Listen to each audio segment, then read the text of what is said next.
Well, as you know, we're in our series of candidates that are running for the General Assembly. This year, we will elect 140 members of the General Assembly here in the Commonwealth of Virginia, 100 new delegates and also 40 new senators. And joining us today, we have the candidate for House District 97, Michael Feggans, here to tell us about his candidacy and why he wants to represent you. It's Stay the Water. I'm your host, Dr. Eric Caville. We'll be right back in just a moment. Welcome back. It's Stay the Water. I'm your host, Dr. Eric Caville. We're so happy that you join us, as you always do, on this beautiful Sunday as we're experiencing here in Hampton Roads, and hope that you're blessed and experiencing the same where you're listening to us. I'd like to thank all of you for tuning in as we broadcast always from the campus of the Norfolk State University, the Commonwealth of Virginia, biggest and best HBCU here in the state. Also from WNSB Hot 91, the soul of VA. And I can't go any further, and I can't do it, and I always do it, how I thank you, the listeners, for your support. We can't do what we do without you. And I thank you again for your support of what we do here on Stay the Water, bringing movers, shakers, and policymakers to you to discuss issues important to the community. Well, those of you that follow the show, if you followed us for almost 3 years that we've been on and broadcasting every Sunday, you know that this is one of my favorite series that we do here on the show. It is our campaign and election show. It's an opportunity for us to bring the candidates to you so that you can hear directly from them. You know, a lot of times I've talked about it, how policy and so forth is made from the top down. Well, on this show and this initiative, it's about bringing the candidates to you and also to discuss those issues that are important to your community. And listen, it's about solutions that you know best for your own community itself and your family. So with this Sunday, today we have with us a very special guest, an NSU alum and a Hampton Roads native who's running to be your delegate for House District 97 in the city of Virginia Beach. We have with us Michael Feggans. Michael, welcome to Stay the Water. Hey, good, sir. Thank you so much for having me today. I really appreciate it. Absolutely. Look, it's so good to have you as well. You know, we hear the voice, and you're becoming now a familiar face, on television, during campaign season, especially in the last for 60 or 45 days. There's a lot of FaceTime that's out there, and you've got a lot of commercials that are running. So it's good to have a local celebrity here with us as well, and to talk about, why you really want to be the next delegate. Michael, you were on campus earlier this week, and you had we had an opportunity to talk, and you attended one of the student forums that we had here, and I got a chance to learn more about you. I know you, and we've conversed, but I got a chance to learn about your upbringing, your time here in the Commonwealth, but not just that, but abroad. But I want our listeners to know a little bit about you as well. Tell us about how you got started in your idea. Say, hey, I want to be the next delegate to represent District 97. Well, the journey towards public service has been long, but it starts really here in Virginia Beach. And so I'm a native of Virginia Beach, and while I wasn't born here, I was born actually in Louisiana. My mother is from Louisiana, and my father served in the Air Force and was serving in Louisiana, and so that's actually where my parents met, and that's where I was born at. But we about after a year, we quickly moved to Virginia. My father's originally from Charlottesville area. My mother found a position teaching actually in Norfolk, and my father found a position as a firefighter in Norfolk. And so we moved to the Hampton Roads area. And so since about the age of about 6, I've lived in Virginia Beach, and had an incredible upbringing. Seeing my father serve and become one of the first black captains at Norfolk International Airport, seeing my mother serve as a teacher at Jaycox Elementary and Norview Elementary for many years. That's where a lot of my foundation comes from. And then, the upbringing and the great community that I grew up here in the West Kinsville portion of Virginia Beach. So I lived off of Centerville Elementary. Lived across the street from Centerville Elementary. That's where I went to elementary school at. Then went to Brandon Middle School, and then eventually graduated from Tallwood High School. And as a child, I played sports here in Virginia Beach. I grew up here and lived here. And once I graduated from Tallwood High School, I followed in my father's footsteps and went directly into the Air Force. And so I raised my hand when to serve this country when I was actually 17. So I was actually so young when I signed up. My mother actually had to give me permission because I wasn't an adult yet. Wow. Yeah, and so, but it was definitely something I'd always kind of followed as in terms of seeing my father and actually seeing my grandfather. I never got a chance, to see my grandfather serve, but he was a World War II veteran, and so I was continuing a tradition of service, and I enlisted in the Air Force and had an amazing career over 20 years of serving all around the world, from territory in Guam to South Korea, deployments for Operation Enduring Freedom in the country of Kyrgyzstan. Even had the opportunity to come back home to the 757 and serve and lead at Langley Air Force Base at Air Combat Command and Langley Hospital. And those 20 years of service, of getting the opportunity to take care of patients, to lead service members from all around the world, really built this foundation to where, after I was ready to retire, I knew that the Air Force and life had really presented such a great foundation that I was ready to start my second service towards the same community that raised me. And now I have the great privilege to run as the Democratic nominee for House District 97 in Virginia Beach. As just hearing you talk, I could hear the passion that you have, for service. You talked about the military, and there's another point I want to bring up, and I'll do it in just a moment. But I want you to talk about how, it is that you have the opportunity to come back to the community that you grew up in to actually run to represent that community. How amazing is that? It's an amazing opportunity, and it was a choice I made because I love home. I've loved seeing how the 757 region has grown, but also I had the opportunity to really, after I retired, to go anywhere because of the military provided me a great educational opportunities, and so I finished my undergraduate degree in healthcare administration. I graduated from Virginia Tech with a graduate certification in political science. And of course, I finished my studies graduating from the best HBCU there is, Norfolk State University. Behold, the green and gold. Yes, sir, with a master's in cybersecurity. And so after obtaining my educational goals and retiring, I really had opportunities presented to go anywhere. I had job offers to go to San Francisco to work in tech, or to go to San Antonio, Texas, to work in the or Washington D.C. Area to pursue a career in as a government service employee and civil service employee, But there was really no place in my mind or my heart that I knew that I wanted to come back home to Virginia Beach and the Hampton Roads area to really make a difference. There's many types of ways to making a difference, and from community service to running for office to, I'm able to be a coach now, and I'm actually coaching in the same leagues, West Kinsville Sports and Virginia Beach Sports. Wow. The same leagues that I grew up in and played in. I can now, provide an impact to youth the same way that coaches provide to me. So there was really no question in my mind once I pushed that button to retire that I was going to be coming back home to Virginia Beach because I just love it here. Wow. When you talk about the military, and you mentioned raising your hand at 17, I remember signing up myself at 17 and, and waiting to, that time when you graduate and of course, taking that first flight, into basic training and getting processed.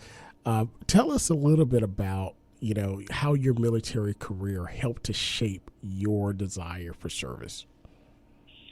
Well, a lot of it is that I'm a part of the 9/11 generation, and I actually enlisted a few weeks before 9/11, and so I was in basic training, and when we signed up at the time, we kind of knew that we could eventually be deployed and we might go to war if something happens, but this is before 9/11, and I was actually in basic training, learning about Osama bin Laden during our field exercises when the towers were hit and the Pentagon was hit. And it quickly changed how we viewed our service. And then so I then was stationed at Wright-Patterson Air Force Base as a medical service. So I was working in the back end of hospitals, taking care of patients, and eventually I was able to transition over to medical IT and medical cybersecurity. I worked my way up to be a chief information officer, but the military really provided me and provides so many of us the opportunity just to understand really what leadership is. So by the age of 21, 22, I was a non-commissioned officer, leading service members, from around the world, from different backgrounds, from different upbringings, and you're having to learn and have not just learn about them, but learn how to get the best out of them, how to get the mission accomplished. But also the Air Force provided me the chance to lead as an elected official per se. So I started off taking care of the hospital, serving as a representative for the base council, and then I had the opportunity to become the vice president and then eventually the president of the base. And so I became the president of the Base Enlisted Advisory Council, putting forth budgetary items, voting on items, getting to learn what's happening on base, what needs to be fixed. And that really helped to build a foundation of seeing like, wow, when you have different voices at the table or when you actually have a chance when you have the opportunity to have a seat at the table and make a difference, that really opened my eyes to seeing that like we really need as many diverse options and viewpoints at the table to get the best picture to be able to make sure that we're impacting change in our communities. And that was just a small sample and a small example, and I was able to build from that and really get inspiration to eventually saying that my second service was going to be public office. Absolutely. It's Stay the Water. I'm your host, Dr. Eric LaVille, and we're in our candidate election series for this year. This November, we will go to the ballot here in the Commonwealth of Virginia and elect 140 new members to the General Assembly, 100 House of Delegate members, and 40 state senators. And with this, we have the Democratic nominee for the 97th House District here in Virginia Beach, NSU alum, and also U.S. Air Force veteran, Michael Feggans. Michael, when you say you launched your campaign, you talked about your time in your time in military service preparing you, and of course being able to represent your district. So you have a unique viewpoint. Tell our listeners about your priorities that you have when you become their elected official to represent them in the House of Delegates. Yeah, and one of the biggest priorities is actually something we hear from the community. So we launched our campaign over 18 months ago now, working to try to reelect Congresswoman Elaine Loria. Even though she lost, she did win Virginia Beach, making sure that we were working to elect Senator Aaron Rouse to flip that district. And as we've been on the doors, one of the biggest issues that we have really heard is about reproductive freedom. It doesn't matter if it comes from households, from men or women. As I've knocked on the doors, individuals have stated to me is that they do not want the current rules to change in Virginia, and especially, as we've been seeing the rules and the laws have changed all across states across the South, that Virginia really is the last place for reproductive freedom, and that's been one of our biggest priorities, is making sure voters know that when you send me to Richmond, that I'm going to defend reproductive freedom, that we're not going to that we're not trying to expand. That I personally am not trying to expand the laws. I'm just trying to keep the same laws that have been on the books for 40, 50 years, and so that patients can have their health care rights and not have to travel hundreds of thousands of miles to receive health care. The second priority we've been focusing on is education. Being a product of Virginia Beach Public Schools and being a product of Virginia college systems as well. I want to make sure that when I go to Richmond, that we're fully funding our school systems, that we're taking care of that not only that we're taking care of our teachers, but we're retaining and attracting the next generation of educators. Especially growing up in a household and seeing how hard my mother worked day in and day out in Norfolk Public School System.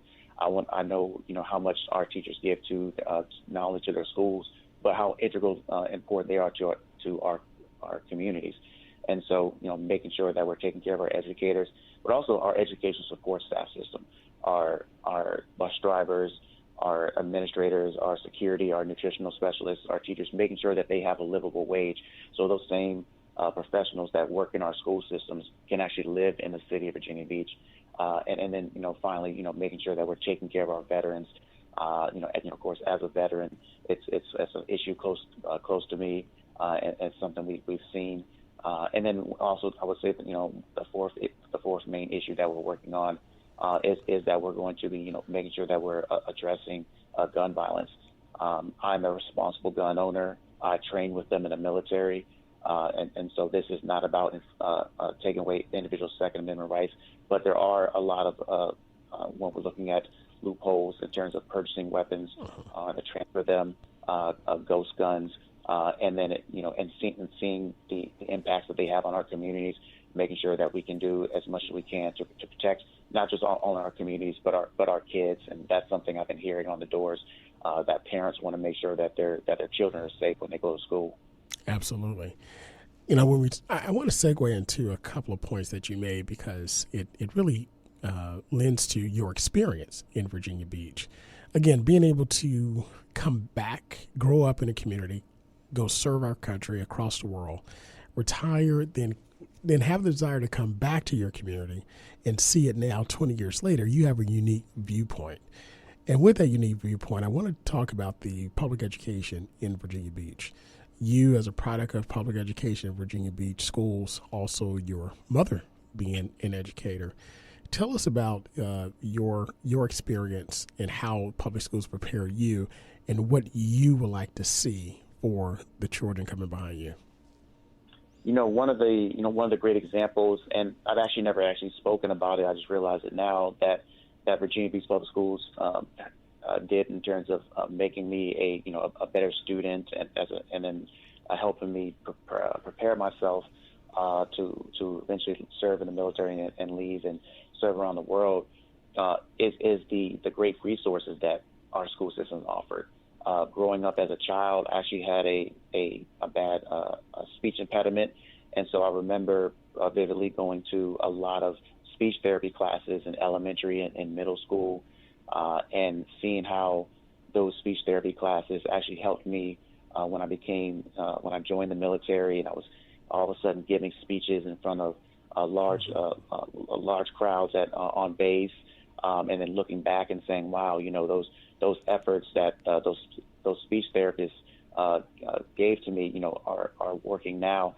But also, when you join the military, you get the chance to really meet individuals from all around the world and different parts of the country, and you can actually see a lot of times just unfortunately some of the differences, and when communities don't pour the resources and maybe don't prioritize public school education, and you can definitely see that as you move up the ranks. And but I really saw that in basic training for the first time, the difference between Virginia Beach or Hampton Roads or Virginia education versus some other states for individuals that I've served with. And so I know that I had a leg up in terms of advancing in the military, getting different positions, getting the opportunity to eventually become one of the first enlisted members in Air Force history to serve in Congress when I served for Senator Mark Warner.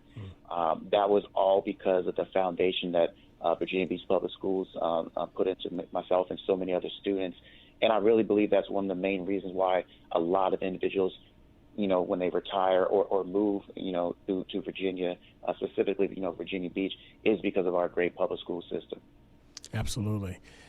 And, when you look at business, you being a graduate of Norfolk State University with your master's in cybersecurity and also having a career, in cybersecurity in the military, you decided that, hey, I'm going to come back home and I'm going to pour, not just live in the community I grew up in, but also pour into the economic of the community by starting your own business.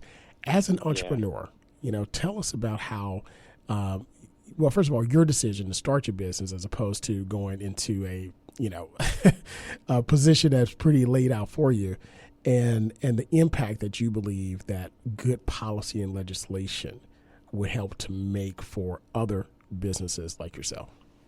Yeah, and so entrepreneurship has always been something that's kind of been in me. It's as I've got to talk to a lot of relatives. I guess it's been something part of my family background as well.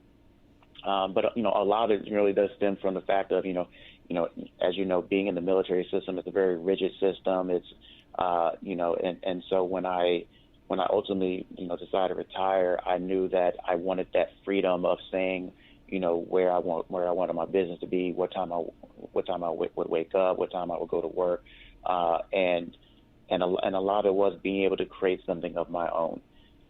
And for a cybersecurity company, most of them are going to be based in the Northern Virginia area, just to proximity to all the national capital resources.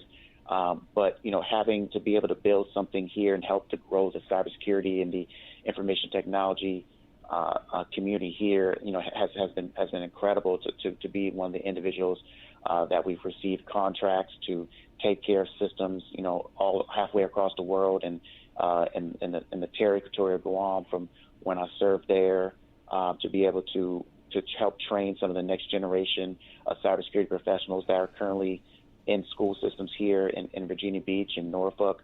I love going to being a STEM mentor at the school systems here and talking about the pathway to get involved, because that's something that I was a child. Remember, as a child growing up, going to thrift stores and buying old computers and breaking them down and buying magazines and reading about it. But I never had that mentor that that really looked like me, that could say, hey, these are the steps you need to take to get involved. And so I really cherish the opportunity when I'm at an event and a student comes up to me saying, hey, would you be my mentor?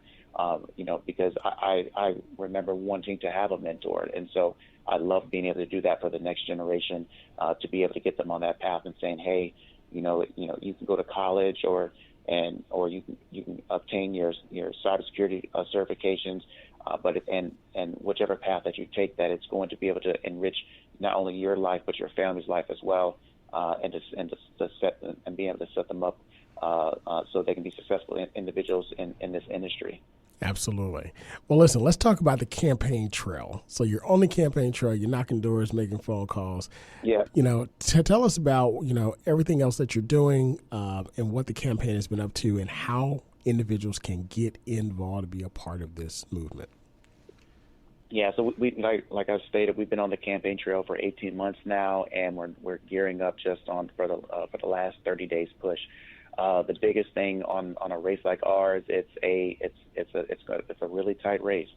So it's going to be about who can get the most individuals out to vote.